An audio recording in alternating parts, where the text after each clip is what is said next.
ত্রয়োদশ জাতীয় সংসদ নির্বাচন ও গণভোটের তফসিল ঘোষণার সময় একেবারে দোরগোড়ায়। বুধবার সন্ধ্যায় কিংবা বৃহস্পতিবার নির্বাচন কমিশন ঘোষণা করতে পারে চূড়ান্ত তফসিল।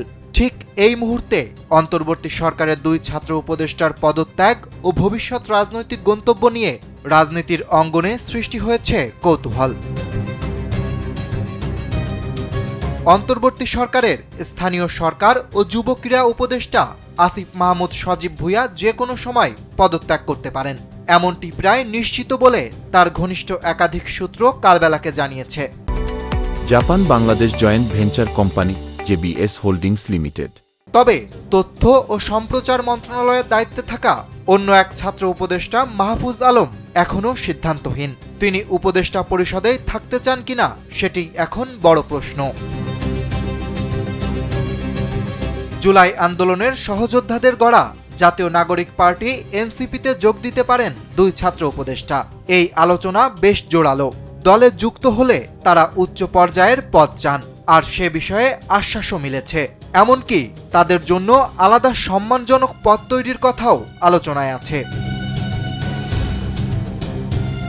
আসিফ মাহমুদ ইতোমধ্যেই ঢাকার রাজনীতিতে বেশ সক্রিয়। 9 নভেম্বর তিনি ঢাকা 10 আসনে ভোটার হওয়ার আবেদন করেন। ঘনিষ্ঠ সূত্র বলছে, তফসিল ঘোষণার আগেই তিনি পদ ছাড়বেন এবং ঢাকা 10 থেকেই নির্বাচন করবেন। তবে প্রার্থী তালিকায় বিএনপি এই আসনে রবিউল আলমকে প্রার্থী ঘোষণা করায় সে আলোচনার আগুনে পানি ঢেলে দিয়েছে। এরপর থেকেই আলোচনায় আসিফ মাহমুদ তাহলে কোন দলে যোগ দেবেন। এনসিপির সঙ্গে আলোচনা আছে, আবার দূরত্বও রয়েছে। এদিকে বিএনপি, গণ অধিকার সহ একাধিক দলের সঙ্গেও হয়েছে বৈঠক। তবে সব মিলে তিনি বলছেন, স্বতন্ত্র প্রার্থী হিসেবেই নির্বাচনে যাওয়ার পরিকল্পনা এখন পর্যন্ত।